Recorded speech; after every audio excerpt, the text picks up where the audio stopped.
আমার আসলে ঈদটা শুরু হয় ঈদের আগের দিন মানে চাঁদ রাতে।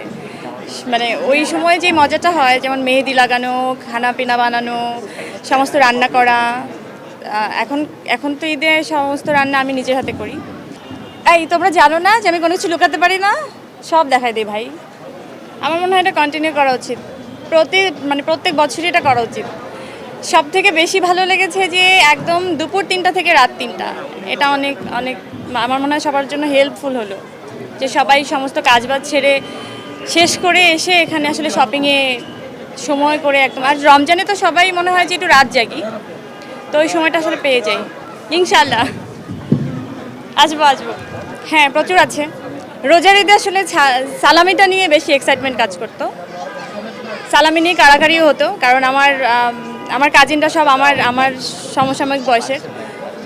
একজন আছে স্বর্ণা, ওর সাথে খুব মানে মারামারি লেগে যেত যে এটা আমার টাকা, এটা আমার সালামি, এইসব নিয়ে। তো ওগুলো মনে পড়ে যে ছোটোবেলায় কত আসলে মজাটা করতাম। দুটোই বিশ্বাস করেন, যখন পেতাম তখন একরকম ফিলিংস ছিল, আর এখন যখন দেই তখন ওই যাদেরকে দেই বাচ্চাদেরকে মানে ছোটোদেরকে আমার থেকে, তো ওদের খুশিটা দেখলে অনেক তখন নিজের আনন্দ লাগে। নানু ভাইয়ের জন্য আর কী করবো, দোয়া ছাড়া, উনি তো চলেই গেছেন, তো দোয়াটাই করা হয়। আর কি করব বলেন, আর তো কিছু করার নেই আমার। ঈদের দিন সকালে আমার আসলে ঈদটা শুরু হয় ঈদের আগের দিন মানে চাঁদ রাতে। মানে ওই সময় যে মজাটা হয় যেমন মেহেদি লাগানো, খানা পিনা বানানো, সমস্ত রান্না করা। এখন এখন তো ঈদে সমস্ত রান্না আমি নিজের হাতে করি, এবং বাচ্চাদের জন্য এখন বাচ্চারা যেহেতু মানে কী বলে হোমমেড ফুড খাওয়া শিখেছে, তো ওদের জন্য স্পেশাল করে রান্না করা এটা খুব আনন্দের।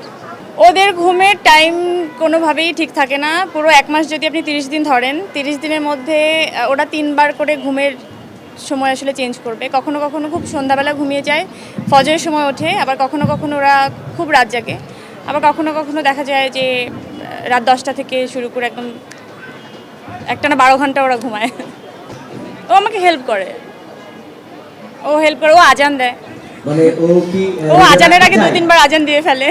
ও কি রোজা রাখতে চাই বা মানে অ্যাক্টিভিটিটা কেমন? ও এখনো রোজাটা ওভাবে বোঝে না, ও রোজাটা এখনো বোঝে না। ও শুধু বোঝে যে ইফতারি, সেহরি এগুলো একটু একটু বোঝা শিখেছে, বুঝতে পারে আর কি, আমি যেটুকু বুঝলাম।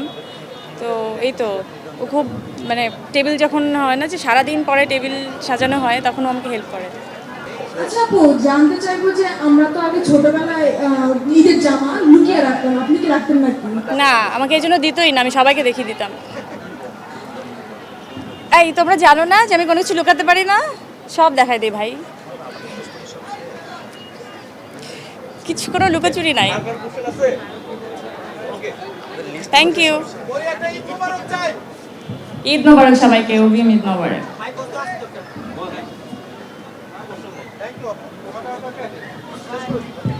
যিনি আমার সৌন্দর্যের প্রশংসা করলেন তাকে অবশ্যই থ্যাংক ইউ, কিন্তু এই যে শারীরিক গঠন, এই যে চিকন হয়েছি, মোটা হয়েছি, এগুলো খুবই আমার মনে হয় এগুলো মাথা থেকে ছেড়ে ফেলা উচিত। মানুষ সবভাবেই সুন্দর, সে মোটা হোক, চিকন হোক, কালো হোক, মানে যে কোনো গায়ের রং, যে কোনো উচ্চতা, যে কোনো শারীরিক গঠন। আমরা মনে হয় এভাবে আর না বলা শিখি, না বলি, প্র্যাকটিসটা আমরা একটু বাড়াই। Thank you.